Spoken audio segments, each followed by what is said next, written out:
Mark Manson, penulis buku ini, tumbuh besar di Texas dan lulus dari Universitas Boston. Ia hanya bertahan selama 3 minggu di pekerjaan kantor biasa, lalu memutuskan untuk berhenti dan mencoba membangun bisnis. Pada tahun 2009, Mark memulai sebuah blog tentang tips-tips dating, tapi lama-kelamaan bertransisi menjadi situs self-help dan blognya menjadi sangat populer dengan jutaan pembaca di seluruh dunia. Lalu pada tahun 2016, Mark menulis buku The Subtle Art of Not Giving a F dan menjadi mega bestseller dengan lebih dari 13 juta kopi terjual dalam 60 bahasa.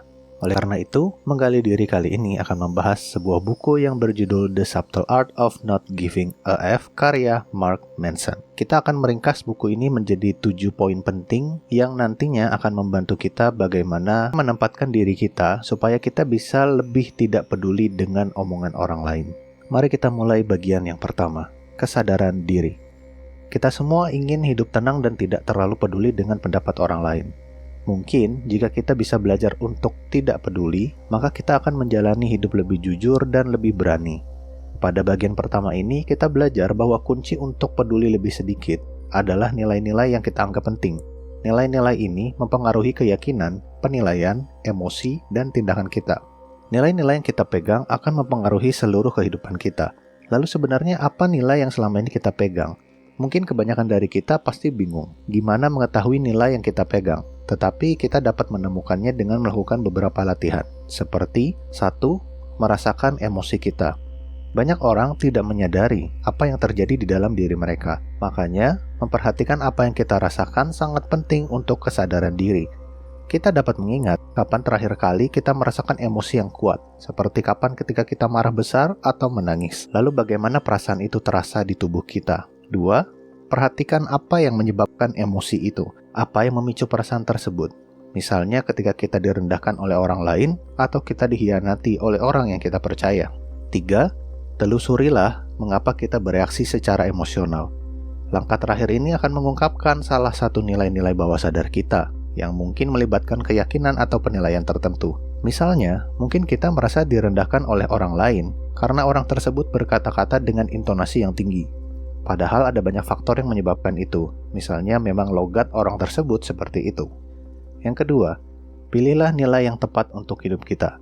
Untuk menjelaskannya secara sederhana, nilai-nilai buruk ini akan merusak kesejahteraan kita, terutama dalam jangka panjang. Mereka bisa membuat hati kita tidak bahagia atau bahkan sakit secara mental. Mereka juga merusak hubungan kita dengan orang-orang di sekitar kita dan masyarakat lainnya. Nilai-nilai buruk ini juga termasuk ketenaran, status, harga diri, dan lain sebagainya. Di sisi lain, nilai-nilai baik akan menciptakan keberadaan yang lebih baik bagi diri kita sendiri dan orang di sekitar kita. Nilai-nilai ini membimbing kita menuju keamanan atau secure, kesehatan, dan kesejahteraan. Nilai-nilai baik juga termasuk kejujuran, rasa ingin tahu, ketekunan, belas kasihan, pelayanan, dan sebagainya. Uniknya adalah, kita sendirilah yang memilih nilai seperti apa yang mau kita pegang. Mark Manson membagikan sebuah kisah dari musisi bernama Pete Best. Pete ini dikeluarkan dari The Beatles, tepat sebelum The Beatles menjadi sangat terkenal. Bisa dibayangkan bagaimana perasaan Pete pada saat itu. Untuk sementara waktu, dia sangat tidak bahagia dengan kondisi tersebut. Namun dari waktu ke waktu, ia mengubah nilai dari ketenaran yang ia miliki menjadi koneksi, sehingga ia membangun keluarga yang besar dan bahagia. Kemudian ia bahkan pernah mengatakan bahwa dikeluarkan dari The Beatles adalah hal terbaik yang pernah ia alami. Makanya memilih nilai-nilai yang lebih baik akan mengubah bagaimana kita mengukur hidup. Bagian ketiga, ingatlah bahwa kita semua akan mati. Ketika masih remaja, Mark Manson merasa tidak memiliki arah tujuan dalam hidupnya. Dia memiliki kebiasaan buruk, lari dari tanggung jawab, dan pada dasarnya ia terlalu takut untuk hidup. Kemudian pada suatu malam di sebuah pesta, sahabat baiknya bernama Josh meninggal setelah ia melompat dari tebing ke air lalu tenggelam. Kematian itu sangat tiba-tiba dan Mark Manson tidak mengetahui apa alasannya. Mark sangat terkejut dengan kematian itu, namun itu menjadi titik balik bagi dirinya untuk mengubah hidupnya. Dia meninggalkan kebiasaan buruk seperti minum minuman keras, merokok, dan bermain video game. Dia mulai berolahraga dan merawat kesehatannya, mulai berani bertemu orang baru, dia bahkan mendapatkan pacar pertamanya. Dia berusaha keras di sekolah dan membaca banyak buku. Kematian yang begitu dekat ini membuat Mark menyadari apa yang benar-benar penting dalam hidup. Demikian juga kita semua dapat mengingat kematian untuk memperjelas nilai-nilai kita dan membantu kita mengingat apa yang benar-benar penting bagi kita di hidup ini. Bagian 4, hidup adalah penderitaan. Kita harus memilih rasa sakit yang kita sukai. Dahulu kala, Buddha pernah mengatakan bahwa hidup adalah penderitaan. Ini mengingatkan kita sebuah fakta, bahwa setiap orang pasti menderita selama hidup. Buddha dilahirkan dalam keluarga kerajaan yang sangat kaya, tetapi ia merasa hampa dalam hidupnya, sehingga ia memutuskan untuk menjadi pengemis yang miskin. Dan pada akhirnya ia menyimpulkan bahwa orang kaya dan miskin sama-sama menderita, hanya penderitaannya saja yang berbeda. Mark Manson memiliki perjalanan sendiri melalui kekayaan dan kemiskinan. Dia dilahirkan dalam keluarga yang berada, tetapi tetap memiliki masalah. Orang tuanya bercerai, ia dikeluarkan dari sekolah karena memiliki narkotika dan sering membuat masalah. Lalu dia memperbaiki hidupnya dan lulus dari sebuah universitas. Namun dia memasuki dunia dewasa pada saat resesi keuangan besar-besaran pada tahun 2009, sehingga sangat sulit mencari pekerjaan. Dia menghabiskan waktu berbulan-bulan tanpa uang sama sekali. Kemudian bisnis online-nya menjadi menguntungkan sehingga dia terbang ke seluruh dunia mengunjungi tempat-tempat yang menakjubkan. Tetapi kehidupan itu ternyata terasa sementara, sehingga ia memutuskan untuk menikah dan menetap di New York. Banyak orang bermimpi mencapai titik dalam hidup mereka, di mana mereka tidak memiliki masalah, perjuangan, atau kekhawatiran lagi. Sayangnya, hal tersebut tidak akan ada. Hal terbesar yang dipelajari Mark dari perjalanan hidupnya adalah bahwa masalah tidak akan pernah berhenti. Saat hidup kita bergerak maju, kita hanya akan menghadapi masalah yang berbeda.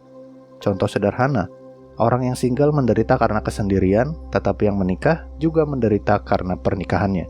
Jadi pertanyaannya adalah, bukanlah bagaimana saya bisa menghindari penderitaan dan perjuangan, tetapi perjuangan seperti apa yang ingin saya miliki. Orang-orang yang berhasil dalam bidang apapun adalah mereka yang benar-benar menikmati bagian-bagian dari sebuah perjuangan. Misalnya orang-orang yang merasakan sakit saat mengangkat beban, orang-orang yang menghabiskan waktu berjam-jam di gym setiap hari, akan menjadi juara binaraga dan mempunyai tubuh yang bagus. Bagian 5, biarkan diri kita terkadang merasa buruk. Dalam budaya kita sekarang, kita sering mendapatkan kesan bahwa semua orang selalu merasa baik-baik saja. Kita melihat wajah-wajah tersenyum di mana-mana, di iklan dan di media sosial. Sehingga kita mungkin selalu percaya kalau emosi yang negatif itu aneh atau bahkan tidak sehat. Hal ini membuat kita merasa buruk tentang menjadi buruk. Terkadang kita perlu mengizinkan diri kita merasa buruk. Ingatlah bahwa semua orang pasti pernah merasa buruk pada dirinya. Bahkan orang yang paling kaya, paling cantik, dan paling terkenal sekalipun, karena ini adalah hal yang normal. Bagian 6, lakukanlah satu hal. Kita juga hidup dalam budaya yang terobsesi dengan kelimpahan. Memiliki lebih, melakukan lebih, menjadi lebih. Apalagi anak-anak muda sekarang sangat tertarik pada kebebasan dan hal-hal baru. Begitu juga dengan Mark Manson. Pada usia 20-an, Mark Manson juga mengejar lebih sampai batas maksimal. Dia berpacaran dengan banyak wanita, berpergian ke puluhan negara, dan memiliki berbagai proyek bisnis. Mark percaya bahwa hidupnya akan menjadi buruk kalau ia membatasi dirinya hanya pada satu orang, satu tempat, atau satu profesi saja. Namun, dalam beberapa tahun terakhir, sikapnya malah berubah total dan ia berkata, komitmen adalah mengatakan ya pada apa yang kita nilai paling tinggi. Ini juga berarti mengatakan tidak pada segala sesuatu yang lain. Dalam hal ini, penolakan dapat menjadi hal positif karena bisa meningkatkan kehidupan kita. Mark mengatakan bahwa pernikahannya sekarang jauh lebih bermakna daripada semua kisah cintanya sebelum. Kita sering membayangkan bahwa bertahan pada satu hal akan menjadi membosankan. Kenyataannya adalah menginvestasikan waktu kita dengan mendalam pada satu hal ini sesungguhnya akan membuka jenis pengalaman yang benar-benar baru. Seperti ketika Mark menutup proyek bisnis lainnya untuk fokus menulis. Akhirnya karir menulisnya terbangun. Komitmen membayar lebih baik daripada variasi dalam jangka panjang. Variasi mungkin bagus di awal, tetapi variasi yang tak berujung berarti kita terjebak pada hal-hal yang dangkal. Bagian 7, bersikaplah biasa-biasa saja. Buku ini juga membahas tentang hak, di mana kita hidup dalam masyarakat yang membentuk kita merasa berhak dalam dua cara yang berbeda. Yang pertama, hak untuk membesar-besarkan diri sendiri. Ini terjadi ketika seseorang percaya bahwa dirinya sangat berbakat atau istimewa, padahal sebenarnya tidak. Mereka sering tidak bisa melihat fakta kalau mereka sebenarnya biasa saja. Mereka juga bahkan seringkali memutarbalikkan fakta untuk mempertahankan keyakinan mereka ini. 2. hak merasa seperti korban. Ini adalah sebuah kepercayaan seseorang bahwa mereka telah menderita secara tidak adil karena siapa mereka atau apa yang dilakukan orang lain terhadap mereka. Ini adalah manifestasi lain dari merasa lebih istimewa daripada orang lain. Untuk lebih memahami kedua versi hak ini, mari kita lihat dari mana semua ini berasal. Pertama adalah harga diri. Para psikolog percaya bahwa anak-anak yang merasa istimewa akan memiliki kesehatan mental, kepercayaan diri, kreativitas, dan pencapaian yang lebih baik. Sehingga sekarang anak-anak dibesarkan dengan cara yang berbeda.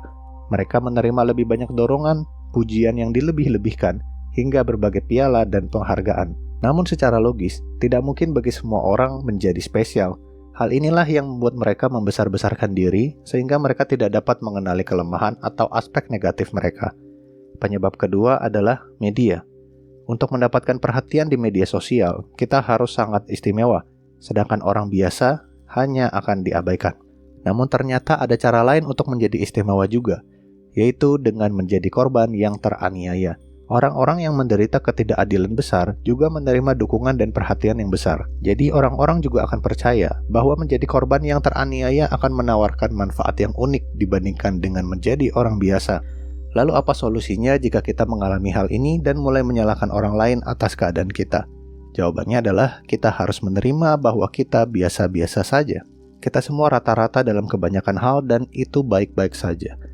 Kita masih bisa menikmati kehidupan sehari-hari, hubungan, dan pekerjaan kita. Sudut pandang ini memungkinkan kita untuk melihat secara realistis mengenai kelemahan kita, sehingga kita bisa meningkatkan diri kita seiring waktu. Itu tadi adalah bahasan kita mengenai buku Sebuah Seni untuk Bersikap Bodo Amat.